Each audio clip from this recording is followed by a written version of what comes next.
Hello, I'm Dave Briskie, and I'd like to welcome you to the second episode of Briskie Business. Thank you for making me part of your day. The goal of the platform is to offer all of you strategies to accelerate business opportunities while avoiding common traps along the path toward your success. It's a forum where tips and tidbits are shared to help demystify the business process, including the stock market, and it's also a place where mentorship is not only discussed, it's encouraged. This is a safe zone where we measure reward and risk without being reckless. So grab a notebook if you want to jot down some notes, maybe make some questions in the margin of your notebook on questions you might have. And send those questions to briskibusiness@ntvUSA.com. That's ENTVUSA.com. And I'll answer some of the most asked questions and maybe some of the most intriguing ones on the next program. So during the last broadcast, you learned a little bit about my business background. And if you missed it, go back. Mistakes. Brisk. I named those 4 segments after my nickname, Brisk. There's jolted some of your brains to ask a bunch of questions. And what I meant by that. And a lot of you thought that was really not true. The idea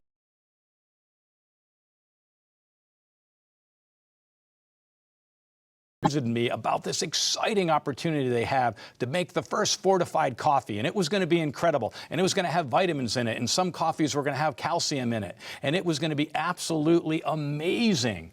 And that's where their story began. And man, it sounded really good. And so then I started asking some questions. I asked them, well, tell me about your plan. And they said, well, that is the plan. We're doing fortified coffee. It's going to be just like vitamin water and Sobe teas. And they're blowing up, so we're going to blow up. Next question. Well, vitamin water and Sobe teas are ready-to-drink products that sit on the shelves. Your coffee is ground. How does it survive? So I started asking a series of questions. The number one question is, how does it make money? How are you going to distribute it? If your idea, you can't figure out how it's going to make money, then it's just an idea. So I thought, what a great time to tell you about how to write it down and what a real business plan looks like if you want to have success with one of your ideas. If you're ready to launch in the business with some very cool idea that you're so excited about, let's bring you back to earth and let you know what you have to do to make that exciting idea actually make money. Because if you can't make a business idea make money, frankly speaking, nobody really cares about it in the long run. So where do you start? It's very interesting. Every time you see a business plan, you'll see a summary, or it's an executive summary. And the funny thing is, and I agree with the SBA, isn't that great that the SBA, the Small Business Association, is telling you that you should write your executive summary last? Funny enough, most people write their executive summary first. That's what the gentleman that I met with did. They had this great idea, but they didn't know how to execute it. And I like that idea. You need to have an executive summary, but you shouldn't write it until you finish the entire business plan and then come back to it. So where do you start? Well, the good place to start is company description. What's the product? What's my target market? What is my product? Where's it going to live? Is it a product or maybe even a service? So we better start off with a description of what that product or service is going to be. The very next piece is the market analysis. Wow. If you don't get this right, you don't really have a business plan. What is the market analysis? What market am I going after? What is the size of the market? What is the data that tells me that the market is big enough?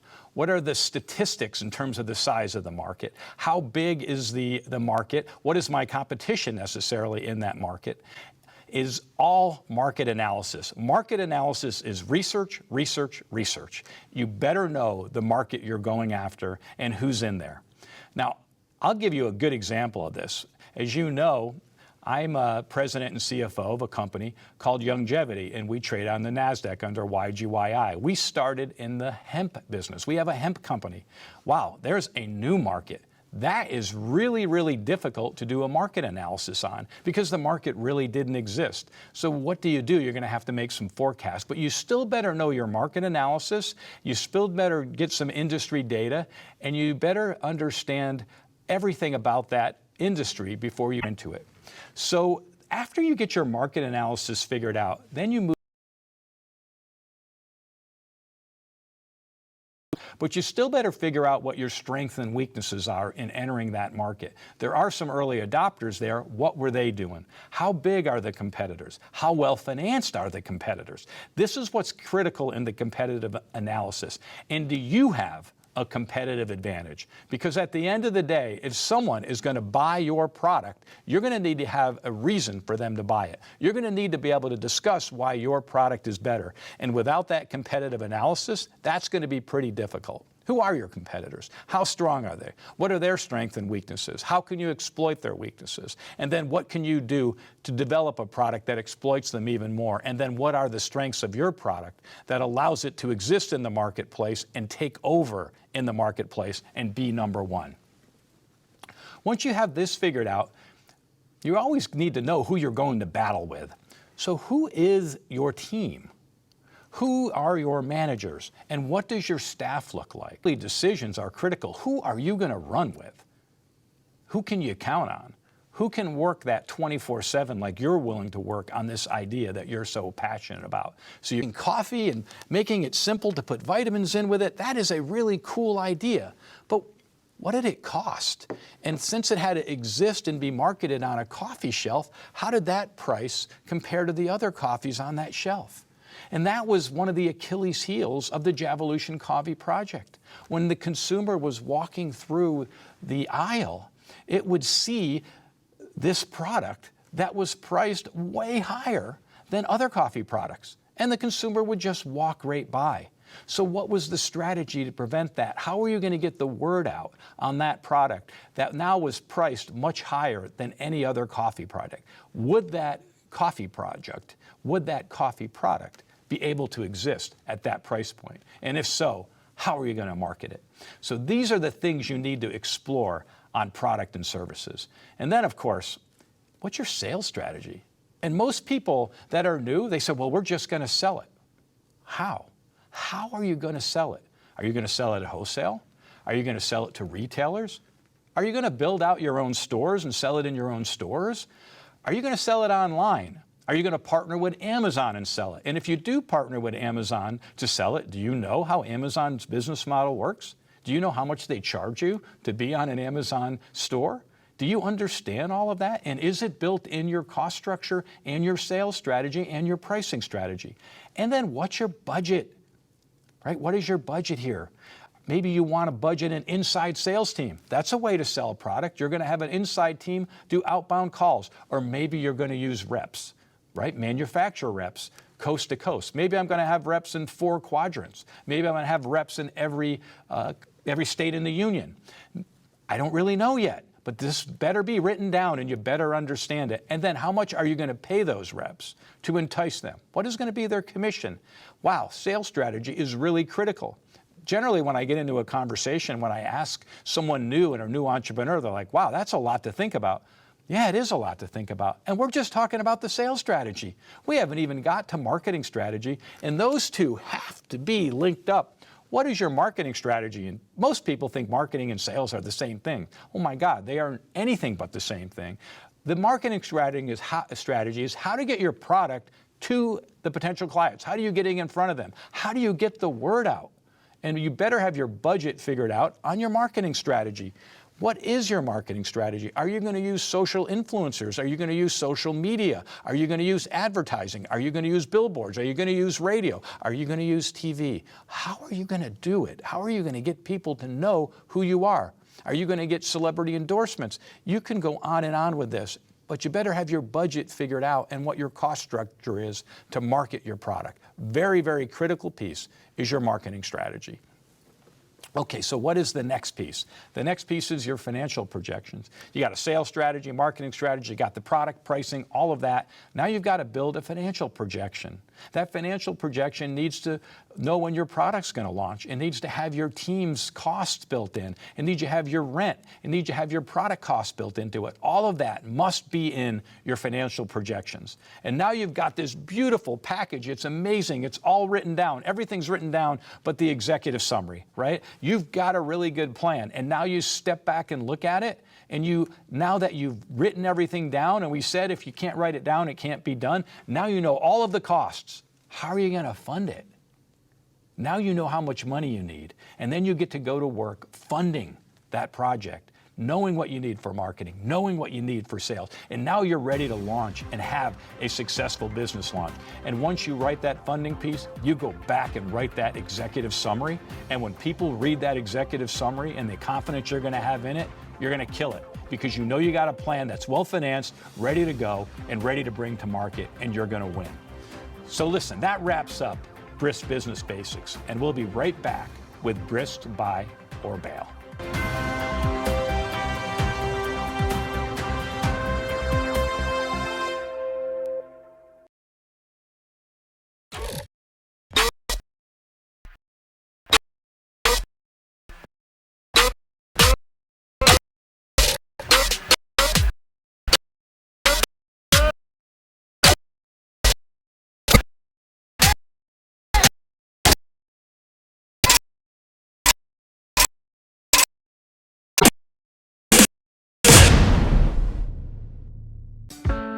Somos NTV USA. Conéctate con nuestra programación en directo en los siguientes horarios y días. Lunes a viernes, 6 de la tarde, hora del este, línea deportiva. 7 de la noche, hora del este, o qué chisme, con Dame un Like. Y el jueves a las 9 también, de noche con Roche. NTV USA, de Miami para el mundo. Con una vista, basta. Cardio Beats from Youngevity supports a healthy cardiovascular system and helps supply the nutrients your body needs to support better physical endurance. Your capacity to last a little longer is largely based on how well your cardiovascular system expends oxygen and circulates blood through your body. Cardio Beats helps combat the oxidative stress caused by physical activity by supplying you with key nutrients that support your cardiovascular system. These nutrients have also been shown to help improve endurance. Cardio Beats starts with organic beets, a rich source of nitrates to support healthy blood flow and oxygen transport. We've added whole foods from highly bioavailable seaweed and mango fruit, both known for blood flow support, and antioxidant-rich sweet cherries. Then, for even more heart health benefits, we finished it off with key amino acids. Take your physical endurance to the next level with Cardio Beats. Talk to your Youngevity associate for more information.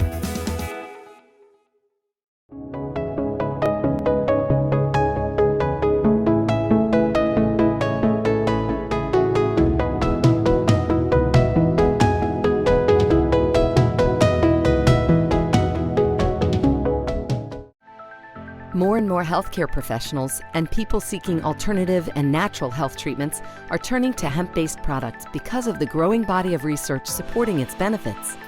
Youngevity has leveraged our years of natural plant-based nutritional research to introduce 3 new products. Hemp FX Soothe helps support muscles and joints by enhancing a healthy immune response and reducing free radical stress. For optimal results, it contains our hemp-derived CBD plus the powerful antioxidant glutathione. Hemp FX Relax helps ease the mind and the body for a deep and restful sleep. We combined our hemp-derived CBD with melatonin to help support your best night's sleep. To help support positive energy for your mind and your mood, we created Hemp FX Uplift. In combination with St. John's wort and a specialized set of terpenes and cannabinoid enhancers. To learn more about Hemp FX, contact your Youngevity distributor or visit hempfx.com.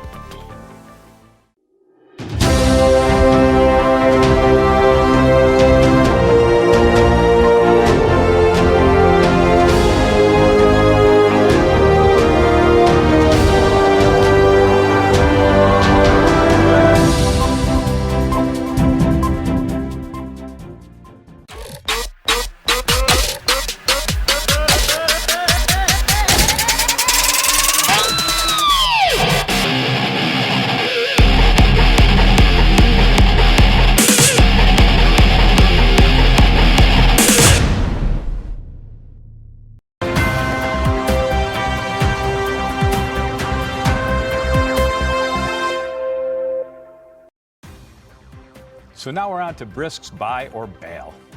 Last week, during episode 1, we discussed evaluating the opportunity, the Ben Franklin, the SWOT analysis, which is strength, weakness, opportunities, and threats. Did a whole piece on that. Go back and check it out in episode 1, and you can get caught up to the program. This week, we're going to talk about an actual business venture that we did and we executed and announced just last week. So it's a venture I'm really excited about. And the reason why I'm so excited about it is I love vertical plays. I love vertical plays. In fact, my whole career has been built on vertical markets. And a lot of people don't necessarily understand what vertical markets, or if they do, they don't necessarily understand how I like to do vertical plays. So vertical is essentially when you go from a source, let's say if you're in the coffee business, from the field, all the way to the grocery store where your product lives on the shelf, and you control every part of that process. That's what vertical is. And a lot of folks think that vertical can be very high risk. And in some ways, it can be risky. But the way I like to do vertical markets takes the risk out of being vertical and gives you absolute power and helps you maximize margins, control distribution, and be able to compete over a long period of time. So we're going to talk about a deal we did that made us go more vertical in the hemp space. So we're going to chat about that. But let's talk a little bit about vertical, a little more about it to make sure you have a grasp and an understanding about vertical. So back in my early career, we built the first westernized factory in Shenzhen, China. Okay, we literally spun cotton into yarn. Obviously, this was a sewing project or a sewing factory, and we made headwear. So we controlled every piece of the process, all the way from cotton all the way to a baseball cap you might see on a retail shelf, including all of the embroidery and decorating of the product. It gave us incredible pricing advantages and allowed us to compete very nicely. Then we talked about our coffee business. And our coffee business here at Longevity, at YGYI, is field to finish. We take coffee at the field level and go all the way out to the cup. We control every piece of it. But here's where being vertical differs for us and where I believe people make big mistakes when they go vertical on a project. One problem you have, or the challenge you have, if you totally commit to being vertical, is now the entire company and the factories that you're using rely just on the end seller of the product. That's where I get very nervous about being vertical. What I like to do is make sure that we have vertical elements of a project, but we don't necessarily have to rely on every piece of it on the sales channel. So how do we do that? Here at Longevity, we own our own plantation. The plantation we own is just 1,000 acres. That 1,000-acre plantation, we could use all of that coffee at our roasting operation here in Miami, Florida. So we have no risk of not being able to use that product. Meanwhile, we started a green coffee distribution business. That distribution business now is doing 50 million pounds of coffee. Obviously, our roasting operation cannot use 50 million pounds of coffee, but that part of the business model sells to many other users of coffee.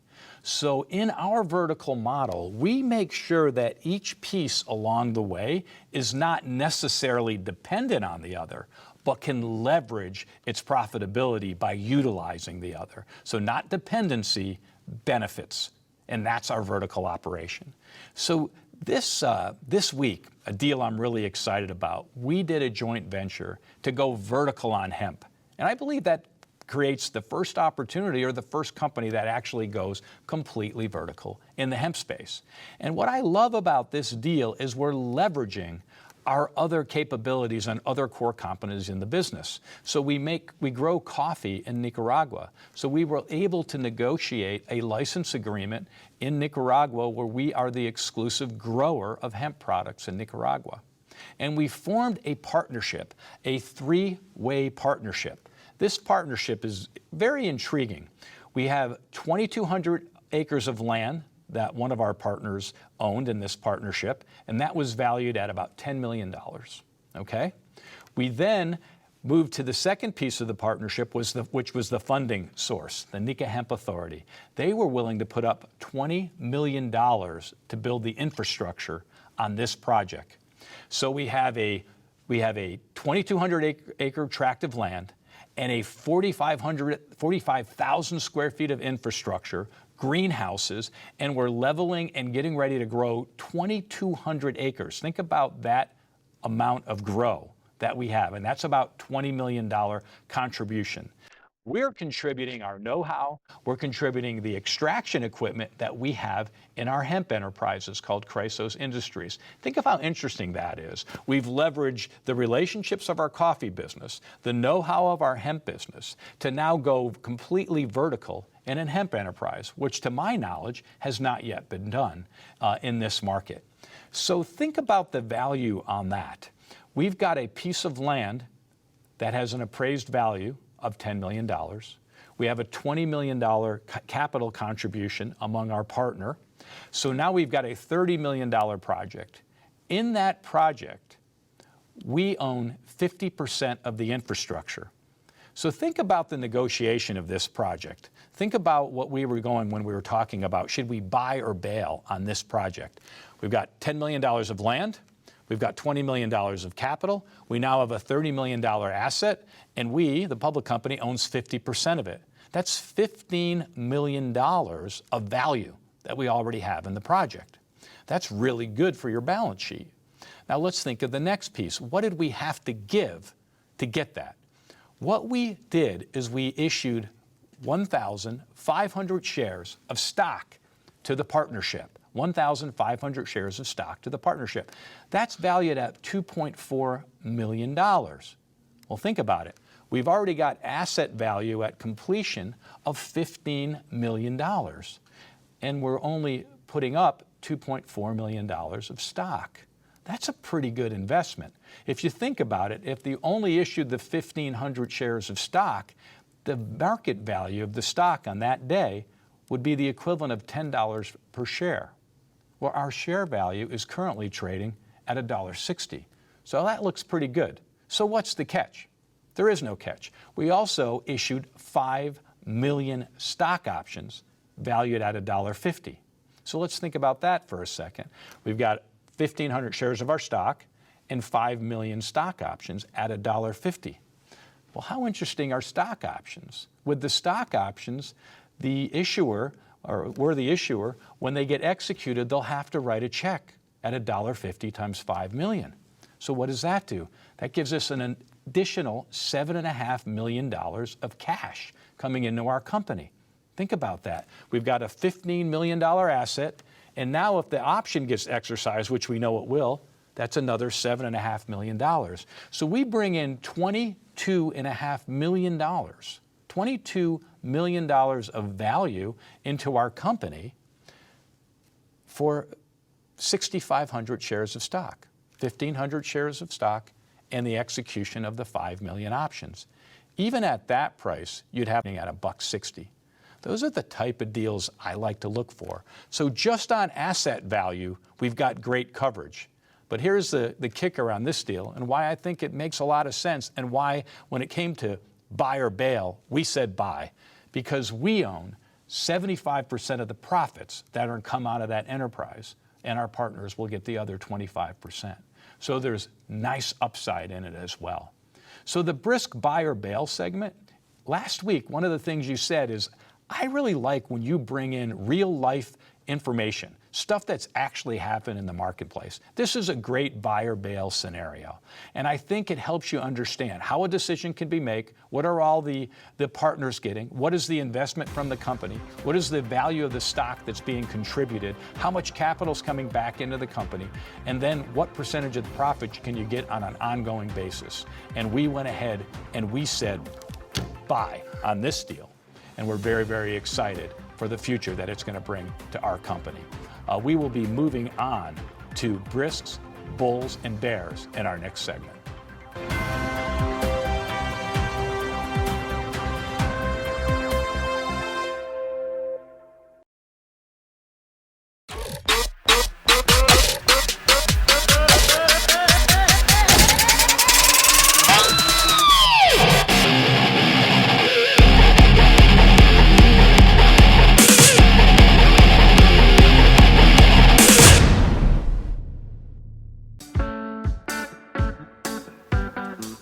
Our NTV USA platform has its own smartphone applications. If you're operating on Android, please make sure to go to the Play Store, search up NTV USA, hit download and install. If you're operating on iPhone or any other kind of iOS operating system, please go to the App Store, search up NTV USA, hit download and install. It's simple, it's easy, but most of all, it's comfortable. There, you'll find notifications to all of our programming so that you can follow us and keep up with all of our shows. And every single announcement that we make here at NTV USA, under every single program, you'll find a link that with a single click will take you directly to the smartphone applications. So what are you waiting for? Enjoy our programming. Stay tuned, stay connected, enjoy a nice cup of coffee. And remember, con una vista, basta. Understanding your microbiome can change everything you thought you knew about nutrition, digestion, immunity, and metabolism. Ultimate Microbiome by Longevity was specifically formulated to optimize this ecosystem. It provides the advanced support your gut needs through prebiotic, probiotic, and postbiotic supplementation. Our unique blend of probiotics includes Lactobacillus and Plantarum, healthy bacteria, which has been shown to aid in weight loss, sleep, mood, and may even help with seasonal allergies. To enhance digestion, Digizyme Multi-Enzyme Complex, a blend of 5 specific enzymes, has been added to Ultimate Microbiome. It can help break down food so your body can better absorb nutrients. Ultimate Microbiome, the scientific, proprietary, and holistic approach to gut health that helps optimize your body's entire gut ecosystem. To learn more, contact your Longevity associate. Super Greens is a one-of-a-kind blend that's loaded with hard-to-find nutrient-dense superfoods. We've used what we've learned from our more than 20 years working with mineral-based nutrition to create one of the healthiest, plant-based nutritional products available. Each superfood was carefully selected so that it complements and enhances the others, helping to maximize Super Greens' nutritional power. Next, we added a specialized fermentation technique to increase the bioavailability of each superfood. Finally, we put in powerful probiotics and enzymes for added digestive support to give you jam-packed nutritional support. Longevity Super Greens, the highly alkalinizing super supplement that helps balance your body.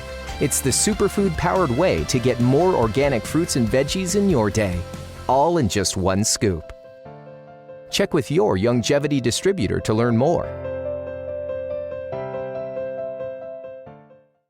To stay healthy, it's crucial to make sure you get the nutrition you need every day. But it's difficult to get all your recommended vitamins and minerals from food alone. Beyond Tangy Tangerine 2.0 by Longevity is a simple, convenient, and affordable way to help your body get the essential nutrients it needs. BTT 2.0 supports your body's natural defense system with a proprietary blend of energy-boosting and body-loving nutrients, plus prebiotics, probiotics, amino acids, and enzymes that support digestion.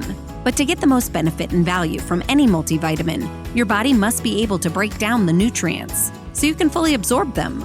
Beyond Tangy Tangerine 2.0 was specially formulated with synergizing cofactors to ensure you get maximum nutrient absorption. Beyond Tangy Tangerine 2.0 is the easiest way to give your body the balance and complete daily vitamin mineral supplement it needs. To learn more, contact your Longevity associate.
back with Brisks, Bulls, and Bears.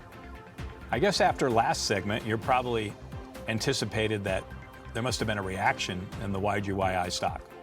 Listen, news, reactions, expectations. One of the things I learned about the public markets is the news is just there to put out as it happens. That's our job as a public company. We have news, we have information, and it needs to be shared with our shareholders. We don't always know what the case because there's so many components involved in this. You know, for example, a couple of weeks ago, we made that announcement on hand sanitizer. And, you know, we learned that today the market wants immediate results. So when we made that announcement, there was actually an interesting reaction. And all we were doing was adding a product that had great need in a really difficult time. And the market was enthusiastic about that. Meanwhile, the announcement we made last week about the joint venture, many of our shareholders we heard from, and they were disappointed, not in the announcement, but in the reaction of the stock. But at the end of the day, we're in business for long term, and so is everyone else. When you're in the public markets, it's got to be a long-term strategy. It can't be about a news event. For God's sakes, it's very difficult to build an event and a business, based on news. You got to build it on sound business principles. That's why we talked about the business plan in section 1 of the program today. But what I want to talk to you about is the various components when you evaluate a company, okay? Let's talk about one that is so confused right now. And what that is market cap or market capitalization. Oh my goodness, for whatever reason, this is one of the most misunderstood terms. When we talk about public markets, they hear market cap, and I don't know if people are just afraid. Most people think it's the stock or the price of the stock, and really what it is it's two components to get to what your market cap is, or any public company's market cap. And I hear it all the time. Wow, your company's not doing as well as such a company because their stock price is $4 and your stock price is $1. Or that company is doing amazing because its stock price is $1,000 and the competition stock price is $500. Yeah, the stock price can have something to do with it, but what you need is the price of your stock, that stock that everyone can see, a public stock, and you have to multiply that price by the number of shares. The number of shares that are outstanding, right? Issued and out. Those shares are the key piece. So you take your price times the number of shares, and that gives you this thing we call market cap. So what I thought I would do to help you see how this works is let's go down a couple of industries that we're involved in and look at some other companies. By no means are these all the public companies, and by no means am I recommending you buy these companies, not buy these companies, sell these companies. This is just for reference only. So we'll start with the companies in the hemp space. A company called Charlotte's Web, for example. Their stock price on the chart is $4.15 a share. Well, that's not bad, $4.15 a share. But think about it. Is it bad? Is it good? It's really meaningless unless you know how many shares are outstanding. Charlotte's Web has 108,000 shares outstanding, 108,000 shares in the public market.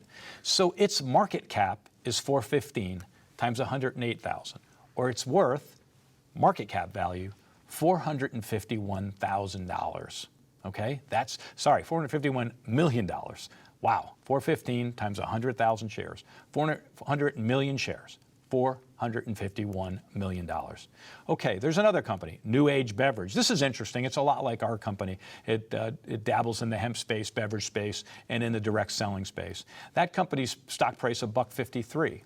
It has 84 million shares outstanding, so its market cap's $129 million. And then there's another company that builds on brands. We have it here, YCBD. YCBD sells for 83 cents a share and has 51 million shares outstanding. So its market cap is about $42 million. So isn't it interesting how the share price doesn't always correlate with the market capitalization? It's very, very important that you understand this difference. This is where you'll hear words like dilutive deals. In other words, investors get very concerned about dilutive deals. Why are they concerned about that? Because if you issue a lot of shares, you still have to multiply the share price by the number of shares. And if you do issue too many shares, you'll see the market cap come down, okay? Because the amount of shares that were issued. And you may see worse for the investors is the share price fall on dilutive deals because there's more shares outstanding to hold that market cap. So Nature's Sunshine, let's dovetail into that, a different type of business, Nature's Sunshine in the direct channel. Their stock price is $8.37, and they have about 20 million shares outstanding. So they got a market cap of $162 million-ish. And then there's another company I like to watch, LifeVantage, is also in the direct selling space. $13 stock price. Wow, that's pretty good. $13 stock price. That's one of the higher ones we discussed. But their issued and outstanding shares is only 14 million. Think about it. It's the lowest of the ones that we discussed. So its market cap, its share is higher because there's less shares to multiply it by. So that's $187 million market cap on that company with its $14 share price. So here we go. Let's compare million. And LifeVantage's market cap is $187 million. Wow, a lot less. And that has to do with what? We're multiplying the number of shares with the stock price. Could you imagine what Charlotte Webb's stock price would be if it had only 14 million shares issued and out like LifeVantage? Think of how high that stock price would have to be to get to $451 million market cap. So this is how it works. You know, here at Youngevity, I threw it up on the graph. We have a $1.60 stock price, and we have 30 million shares issued and out. So right now, that would give us a market cap of $48 million, the $1.60 times the number of shares. So it's very, very interesting to look at these pieces. Now, many people, when we announced the deal we did last week, we talked about some thought they were a little bit disappointed. They thought the stock would react. Once again, you can't depend on the news and how it will make a reaction of your stock. As a public company, your job is just to put the news out accurately and go and execute your business plan and draw shareholders that believe in the plan that you're putting and go ahead and meet your forecast. I think the reason why our shareholders expected a reaction was because we went ahead and brought in an asset value, right? We talked about it in the last segment. $22.5 million of asset value was going to come into our company. It's a lot of asset value. And we were going to issue about 6.5 million shares to create that additional asset value, right? The land, the cash going in, and the execution of the 5 million options. Well, if you do the math on that, that would be about a 61-cent improvement on the share count. And that 61-cent improvement we didn't experience on that announcement. We're going to have to go and execute. And I think the reason why is the markets right now, the markets want immediate return. They're going to want to see if we can make this happen. They're going to want to see us execute on this big project. And when they do, that's when they'll make a decision whether or not that business deal that we put together makes any sense. So I hope you learned something about market cap.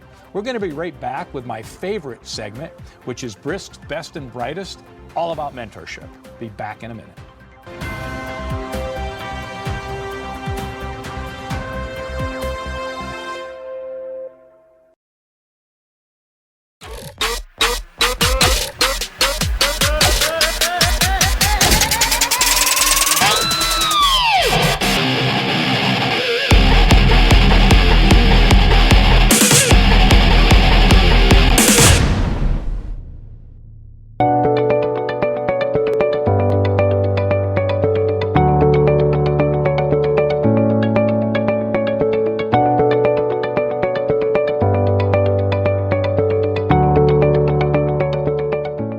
As you age, factors like health, weight, diet, and lifestyle can all impact your bones, joints, and general mobility. Over time, you might start to experience stiffness or pain due to damaged joints or connective tissue.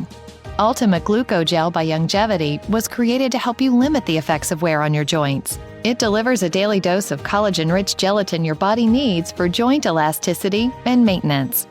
Ultimate Glucogel contains a 1-to-1 ratio of gelatin and glucosamine sulfate, which is a key building block of your bone matrix, cartilage, ligaments, tendons, and connective tissue.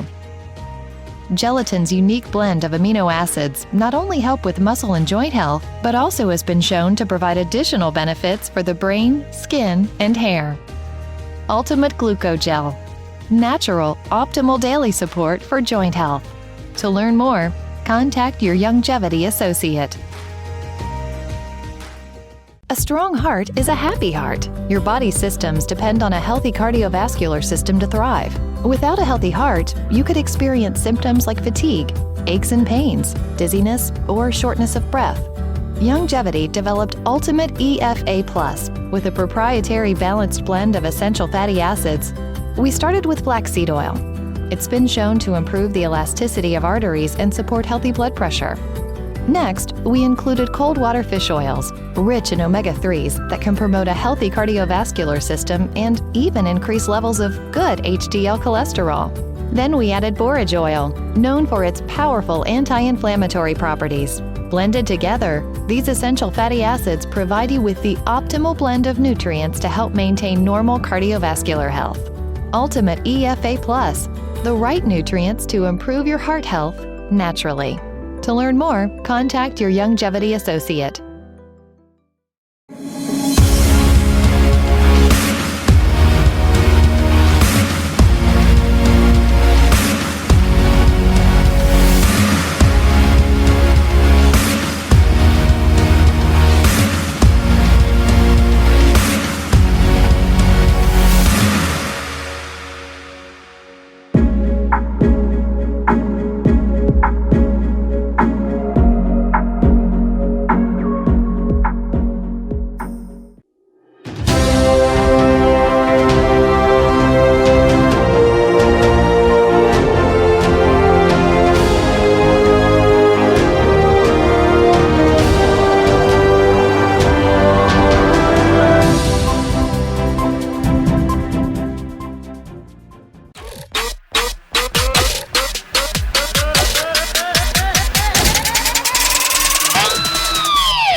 Hello, we're back now with Best and Brightest, one of my favorite segments. And I'm going to start off this segment drinking one of my favorite coffees, which is Longevity Be the Change coffee. It's a brand that actually gives 100% of their profits back to charity. And I really, really appreciate that. So I'm drinking out of my Be the Change mug, and I hope you'll join me for a nice cup of coffee as we talk about mentorship. So let's get started. Last week, and it was like throwing cold water on you last week. Go watch episode 1. It was, we were talking about the 2020 graduating class hitting the job market during a global pandemic. And that was a very moving segment for me, and how difficult I think it's going to be. And you know what? We have difficult times that we face, and we need to know that. Every generation and every point of our life, there may be a difficult time that faces us. And for the 2020 graduating class, this is a difficult time. When we went through last week's program, we talked about when the going gets tough, the tough have to get going. And this segment's going to be a little bit about that. We also said that at the end of the day, it would be hard work, determination, and a positive mindset and discipline that would make the difference. So on this episode, what we're going to talk about is the work muscle. Okay, the work muscle. And it's definitely near and dear to my heart. It's something I grew up with, because when I was growing up, like many in my generation, so those that are my age are going to probably be smiling right now, I was assigned chores by my parents beginning very early.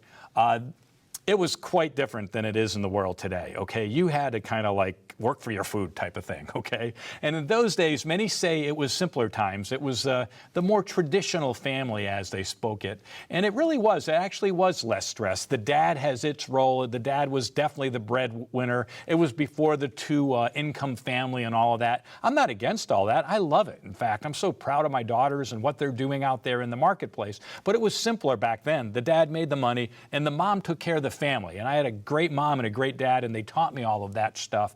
But, you know, I find it really, really interesting in a strange way with this global pandemic and this wretched virus, how it's a little bit more similar to how it was when I was growing up. You always ate at home. It was rare you went out to a restaurant. Family time was just something that was a given. There was a shift of priorities, I think, with this pandemic. And so if we had to find even a glimmer of silver lining within that pandemic, I think that that's it. It's this family being brought together and the importance of family.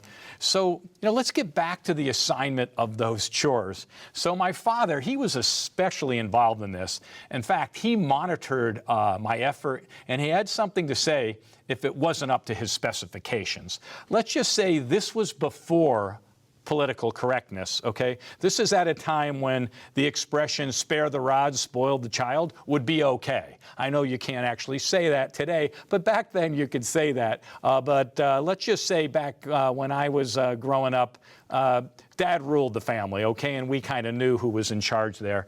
And having chores and the responsibility and the requirement to work hard began before I ever left elementary school, and it continued straight through college. What began as not wanting to let him down and wanting to earn his praise morphed into not wanting to let myself down, and wanting to see how hard I could push myself. And even if I could push myself more than I originally set out to push myself. My father called it exercising the Briskie work muscle. Obviously, that's an individual phrase to him. And he instilled that across our family and certainly across my brothers as well. And it instilled more important than the work. For me, it was about a sense of accomplishment. It's about an appreciation for a job well done. It was about coming home at the end of the day, and I still do this today, being able to look in the mirror and know if I had a good day and worked hard and gave it my all. That to me is what the Briskie work muscle was all about. Trust me, I thought this term at the very beginning of my childhood, it was like a term that was ingrained in us. And boy, my dad monitored the progress on how we worked, and he monitored our output. And you know what? I did the same thing with my own children. I guess I had to push them the same way. They knew how important hard work was, and they knew that you had to be appreciative of the things that you have. And my kids, deep down inside, all of them, one of the things that they started saying at a young age is, "I can do it myself, Daddy." And you know what? That makes me proud. And that's what it's going to take right now. You're going to have to do a lot of this yourself, and it's going to come from your work muscle. The Briskie work muscle was very apparent in our family. It's amazing to me how hard everyone worked. My brothers, it was just instilled. And it's interesting, it's within my cousins as well. And I guess maybe our parents thought we just weren't that smart. That's what I'm really thinking. That they knew at the end of the day, what we could control was how hard we work. And I will tell you this, I knew that I could outwork anyone. I could make up for whatever deficiencies I had by just working harder, by working longer.